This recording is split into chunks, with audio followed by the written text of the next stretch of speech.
Hello everyone and welcome back to TowerGate. It is day 338, February the 10th, 2018, Saturday. Thank you so much for tuning in. Well, I woke up this morning with a head cold.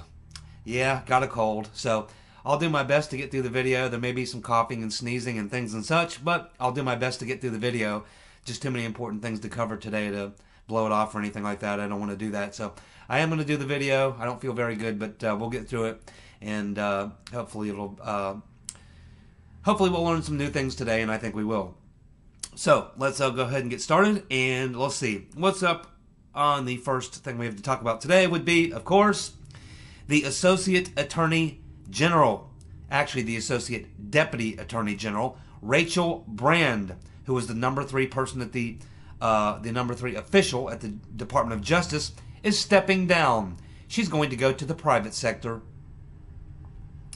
So that's 3 top officials in 2 days from the DOJ and the FBI that have decided to step down. So we have Rachael Brand, Michael Corton, and David Laufman,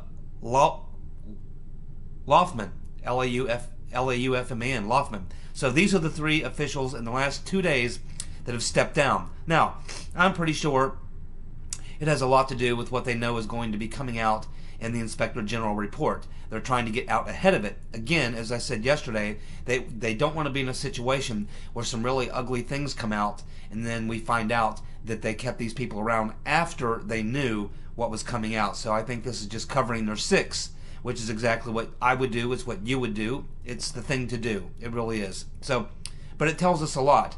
It tells us exactly where the IG's report is going and who some of the people are who are going to be implicated in this. And I think that is what that tells us. Now, of course, as I said before, the Inspector General, Michael Horowitz, the custodian, his job is to clean up the mess. That's what a custodian does. His job is to protect the institution, that being the DOJ and the FBI. He knows that with a scandal this big, that heads will have to be served up on the chopping block. And it appears that we're learning who a lot of them heads are going to be. Certainly McCabe, obviously Mr. Corton is going to come up, Mr. Laufman, and now we can assume that maybe Rachael Brand is probably going to fall on that in the sights as well. And of course, I think automatically you have to consider Sally Yates, Loretta Lynch, and James Comey automatically, because they're the bosses of these people and they had to know everything, as well as Mr. Priestep and others.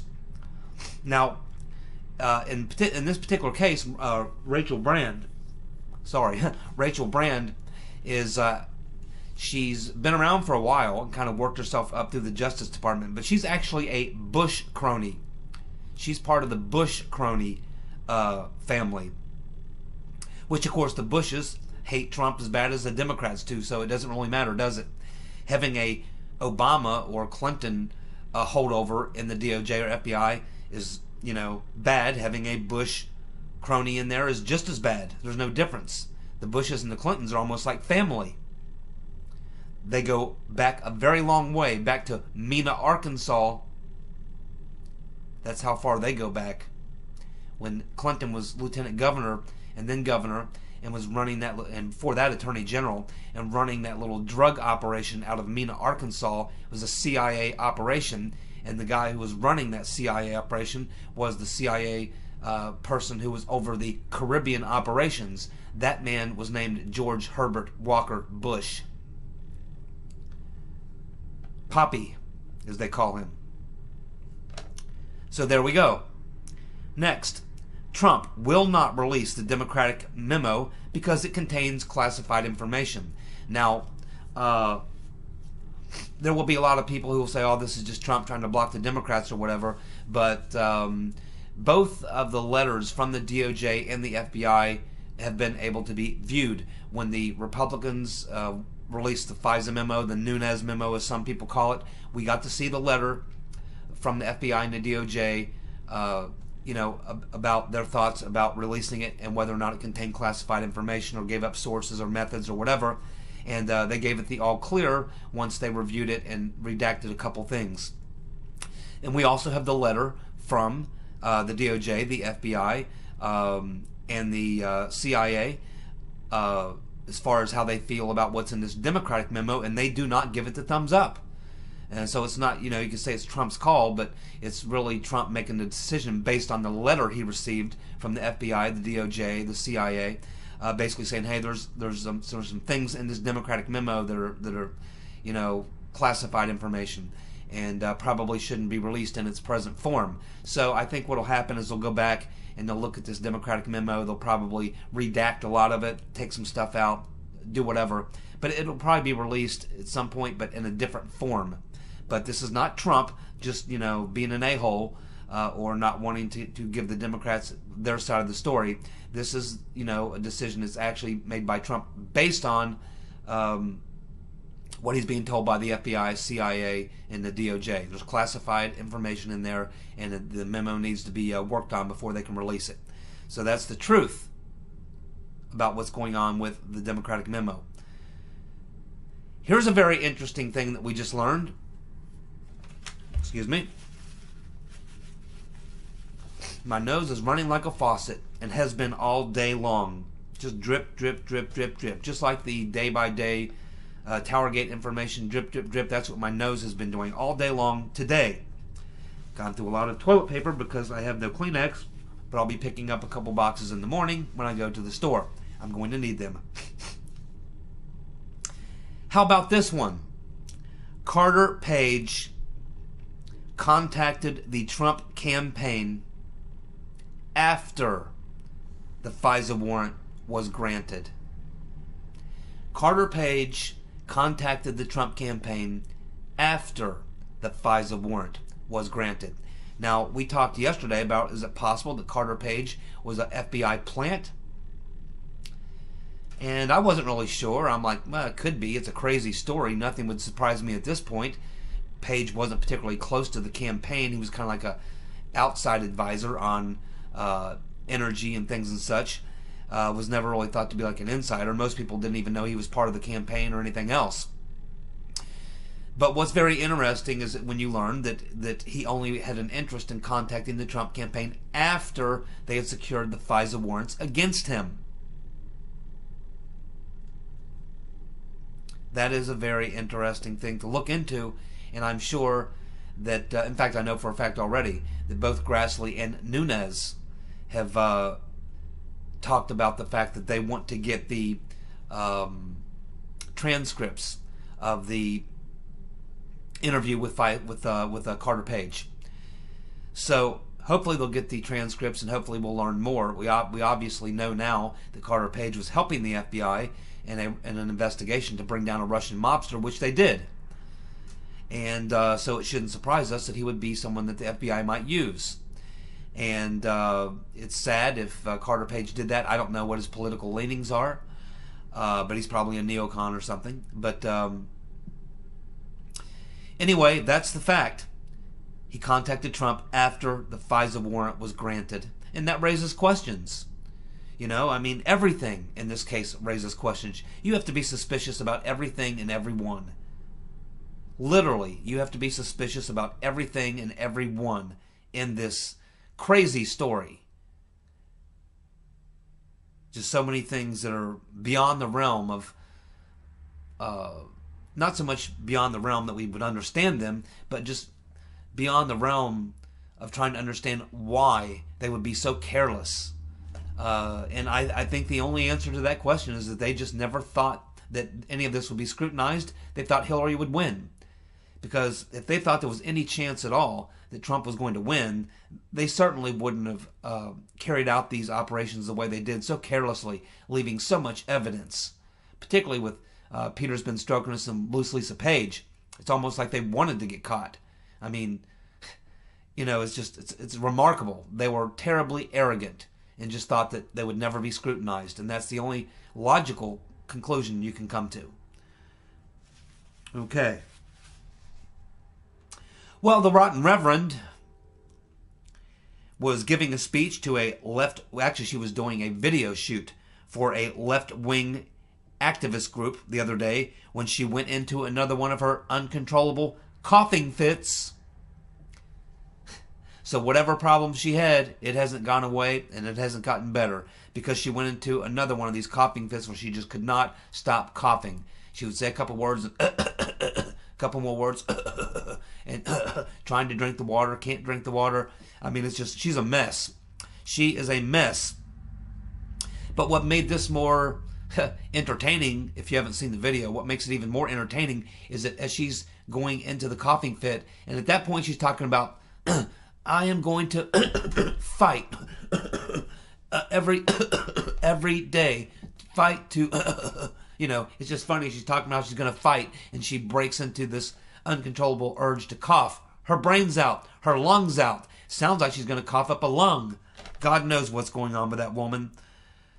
It's probably demons trying to get out of her possessed body.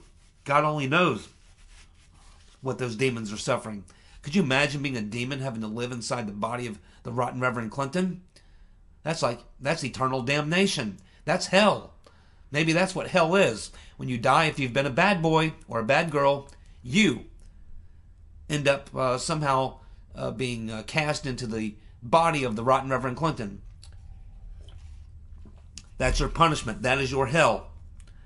But the funny thing is she was doing this and she's going through this, starts coughing. The audience starts laughing at her. And it's an audience full of women laughing at her as she's up there coughing. How sad for the Rotten Reverend.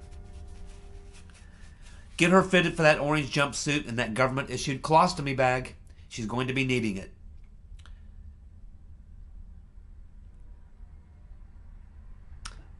Here you go. Dreamers are threatening to leave the country if the DACA deal is not passed.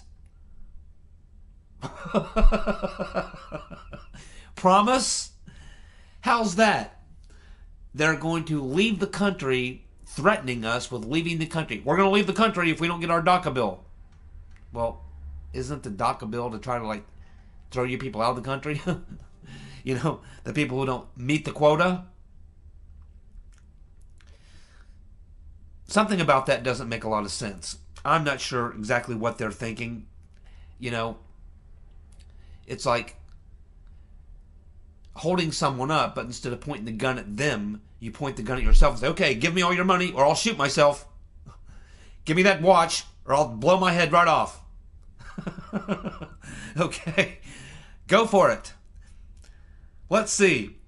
Oh yes, as I just mentioned, Devin Nunes wants Carter Page's FISA transcripts. He doesn't just want the interview. He actually wants the transcripts from the FISA warrant that was used to surveil Carter Page. I think they need to talk to Carter Page to try to find out exactly what's going on here. You need to get him under oath and ask him if he was an FBI plant. You certainly do. Because if he didn't contact the Trump campaign until after the warrant was issued, or after the warrant was granted, man, that raises a lot of flags there. I mean, yesterday I was kind of like, maybe, I don't know, could be. But after hearing this, now I'm way leaning to the side of, he may have been a plant. They had plants everywhere. By the way, I'm going to be doing a video on that in the very near future, talking about the frame-up, what it was, who the players were that were involved, and now Carter Page, may be finding his way into that frame-up as well.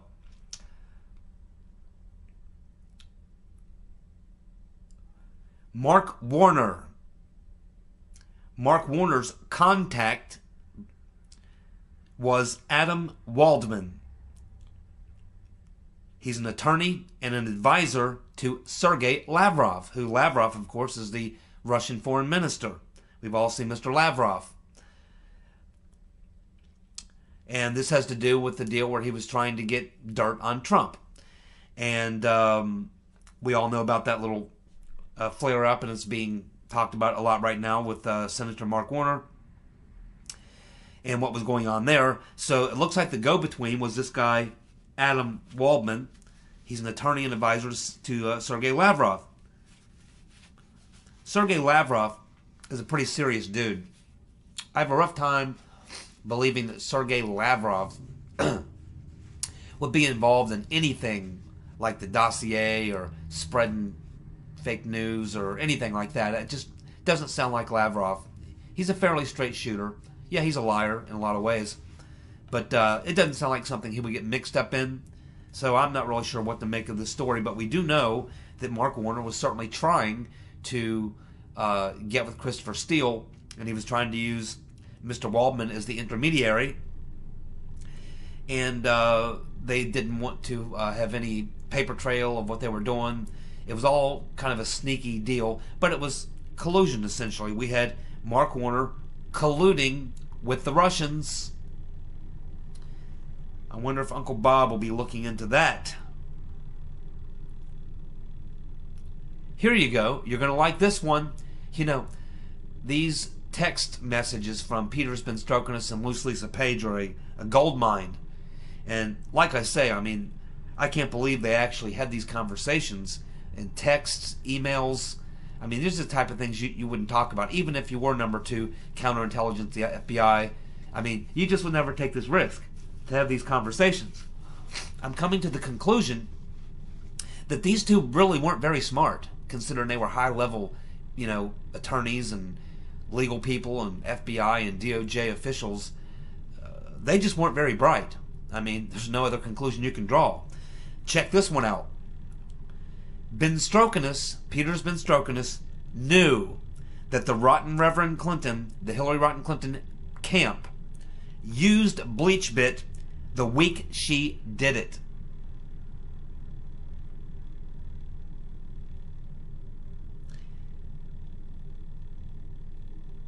And they're having a conversation between Spenstrokounis and Loose Lisa Page, and they're talking about this just within a week of it happening. Once they learned that Hillary BleachBitted 33,000 emails, and they're having this conversation, and Peter Spenstrokounis says, well, if it's done properly, it will make it harder.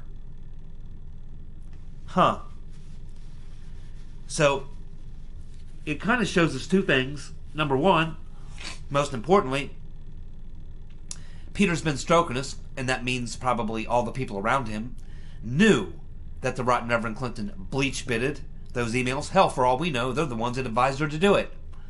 But they knew that she did it, but they go one step farther, and they talk about the fact that, yeah, well, since she did that, at least it's going to make it harder to get that information. I mean, it's just amazing. And we haven't even got the emails or the text messages from the time period which is going to be the most critical. Just imagine when we get those text messages, what we're going to learn from that. I mean, what we already have here is so incriminating, it's unbelievable. Absolutely unbelievable. You know, yesterday, I talked about one of the texts that came out yesterday where they're describing someone calling into the FBI to give them hell, and they described that person as her, and this was done right after Comey came out and announced they were reopening the email investigation. I suggested that it almost had to be the Rotten Reverend herself, which I thought highly unlikely because I don't think she's that stupid. She usually uses someone else to do her dirty work, which I thought would be Cheryl Mills or Huma. But I had 3 or 4 people in the comments section. I think Maura, Patty, and Rooster, and 1 or 2 other people came back and said, hey, what about Loretta Lynch? Well done. Very, very well done. I didn't think about Loretta Lynch, but you know what? She would probably be as prime a candidate as anyone, because she's in the DOJ. She was head of the DOJ. She was the Attorney General. So if anyone would call over to the FBI and give them hell, and if anyone might be described as her, that would probably be Loretta Lynch. Very well done. Very well done. That is why I read all the comments and rely on you, so much of you, to keep me on the straight and narrow and make sure that I don't miss something. Very well done. You guys who commented and suggested Loretta Lynch. Very, very likely that it could have been Loretta Lynch. But it was someone in that group. Definitely someone in that group. As I made the point, you know, who has that kind of access where they can pick up the phone and call high-level FBI officials? You can't call a high-level FBI official. When you call the FBI, I've done it, you get their public relations person, someone at the public relations, and they give you a written statement. They say it over the phone. You can tell they're reading a statement over the phone. And they don't get into a lot of conversation. All they do is give you talking point statements. That's what the PR person at the FBI does. You can't pick up the phone and say, yeah, can I talk to Peter Ben Strokinus, please? Yeah, number 2 in counterintelligence. Hey, and when I'm done, can you transfer me over to Bruce Orr? And when you're done, how about Sally Yates? No, you'll never actually get to talk to those people. You got to have their number, like their personal number.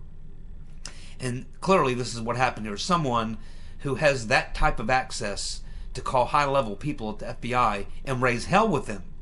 And for them to be raising hell over Comey talking about releasing or refiring up the email investigation, obviously it was someone who had an interest in the reopening of the email investigation. And of course we all know why Comey did it, because they tried not to do it. They didn't want to do it.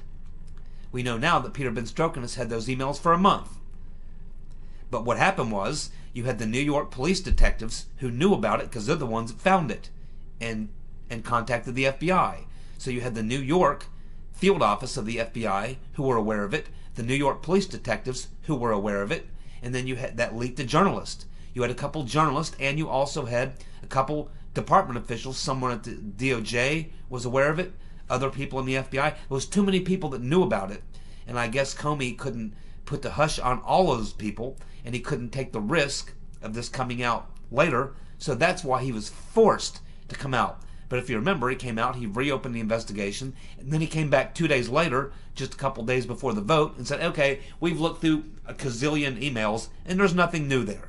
And it was such a large number of emails, there was no way they could have looked at all those. No one really bought it, but he did what he could. So the whole thing just blew up, that whole last week. The way it was supposed to work is about 2 weeks before the election, after dropping Trump-Russia lines for a couple weeks, then they were supposed to drop this bombshell. It was going to be the October surprise. It was going to kill Trump, and Hillary would go on and win. But then something happened. They discovered these emails on Anthony Weiner's laptop, and they were forced to come out and reopen the investigation, which they closed 2 to 3 days later, just in time for the vote. But it all blew up, and what was supposed to be the October surprise on Trump backfired and ended up being the October surprise against Hillary. But she was going to lose anyway. Which, a lot of people say, why did they go through all this effort with the dossier and to frame Trump and to do all this stuff? I mean, everyone, knew that Hillary was all these points ahead and that Trump had no chance of winning. It was practically zero chance of winning. Well, see, I never believed that. And as I said, I predicted Trump would win 2 months before the election. About a week before the election, I was over at my mom's house, and I told her, I gave her the exact number of electoral votes Trump would win by. I said 302. And it turned out to be what? 302, 303. I was only one electoral vote off. So I knew he was going to win. So, in fact, the night of the election, go back and watch my video. When the votes started coming in, about 6 o'clock, 3 hours before we knew the result, I did a video right here, and I said, Trump's going to win. I went ahead and started celebrating. So I knew he was going to win. And I think that the Clinton campaign had internal polling data that showed them the same thing. I think they knew it was going to be very, very close and that he may very well win. And I think they had that knowledge, and I think that's why they had to come up with the insurance policy and the October surprise. They never believed that Hillary was a lock. I think they had information suggesting it was going to be very close and that she could very well lose. That's what I think.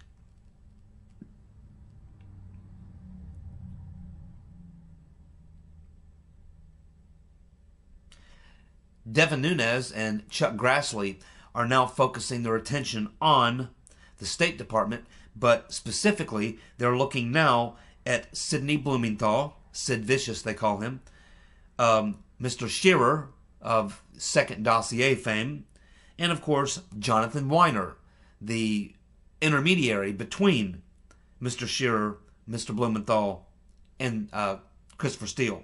So now they're looking at these three characters, trying to figure out exactly what their involvement was.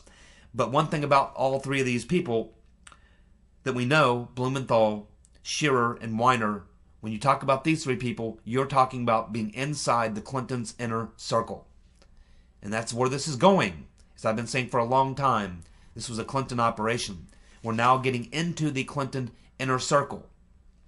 And once you get into the Clinton inner circle, it's not going to be long before the dominoes start to fall. Hey, have you guys ever heard of Benjamin Wittes? W-I-T-T-E-S? I don't know if it's Wittes or Witts. But have you ever heard of Benjamin Wittes? He's a close friend of the dishonorable James Comey. Get this. 3 days after the FBI got the first FISA warrant, Mr. Wittes wrote a column on his blog that was titled, "What if Trump wins? Do we need an insurance policy?" Let me say that again. Benjamin Wittes, a close friend of Comey, wrote on his blog 3 days after the FBI got the FISA warrant. And keep in mind, none of us knew that at that time. I wonder what Mr. Wittes knew. Mr. Wittes writes on his column, on his blog, 3 days after the FISA warrant is secured, he writes a piece called, "What if Trump wins?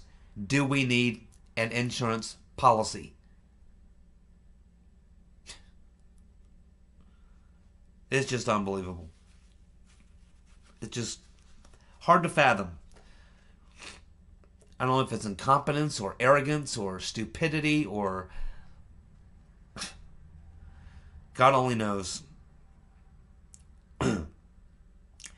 We learned from the FBI informant William J. Campbell that Moscow routed millions of dollars in donations to the Clinton Foundation in the Russian-Ukrainian dominance strategy.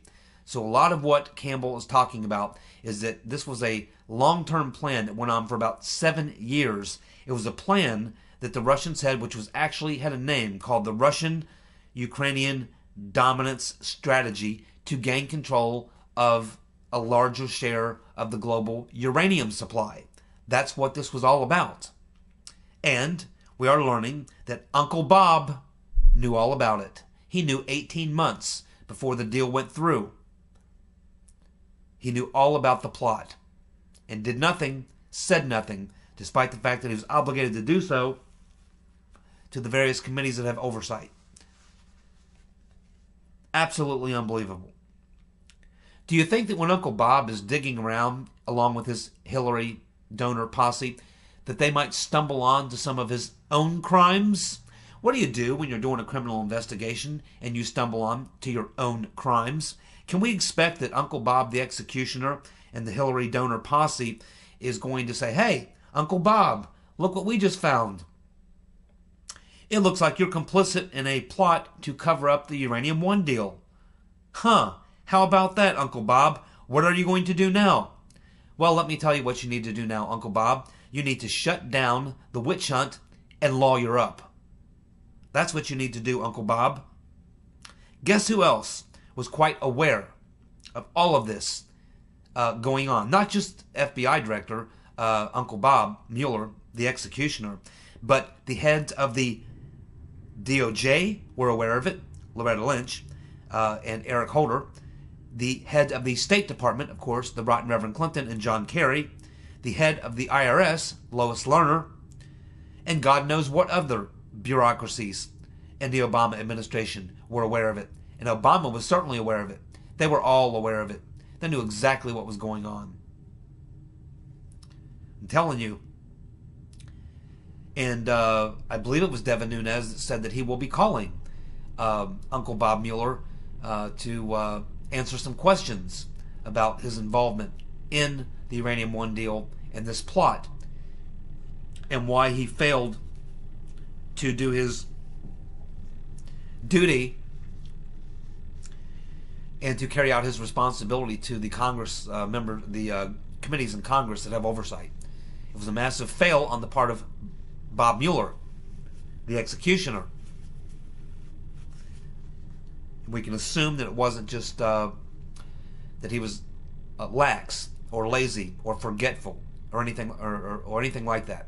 This was purely premeditated, a premeditated cover-up, an intentional act to deprive the Congress of the oversight that they're obligated to and responsible for. And Robert Mueller, the executioner, muddied up the works, just like he's doing now. That's his job. Michael Horowitz, the Inspector General, the custodian, the cleanup man, is going to prove that the Rotten Reverend Clinton set up private servers to hide the proof of her pay-to-play operations at the Clinton Foundation, taking bribes through a charity front. That's what those 33,000 emails were. That's why they were deleted. They were the ones that had damning information about the pay-for-play and the fraud going on and the bribes and such going on at the Clinton Foundation being conducted through her office at the Department of State, and who was on both her personal assistant and on the Clinton Foundation? Huma. Huma generally did most of the communication for the Rotten Reverend Clinton in these deals. That's what we're going to learn, one of the things we're going to learn from the Inspector General. By the way, have any of you seen Christopher Steele? He didn't show up for his deposition yesterday, so now he is in contempt of court. And no one knows where he is. He's disappeared. Have anybody seen Christopher Steele? I haven't seen him. He's not anywhere around here. Have any of you, Mr. Chopa, have you seen him? Maura? Patty? Peggy? Any of you? Peter? Have any of you seen Christopher Steele? He's missing. No one knows where he is. But as I said to Mr. Steele about a week ago in a video, you have two choices, Mr. Steele. And they're very simple. And they're very clear. You can either come clean and enter the witness protection program, or you can end up on that list. Arkancide, a term I'm sure you're familiar with, Mr. Steele. Turn yourself in, enter the witness protection program, where you'll be safe from Hillary's goons, because they'll track you down. We know you're hiding, but they'll find you, and you will be Arkancided. There's your choices, Mr. Steele. I certainly hope you make the right choice. Thank you so much for tuning in. I'll be back tomorrow with another TowerGate video. We'll see where we go next. You guys take care. Good night.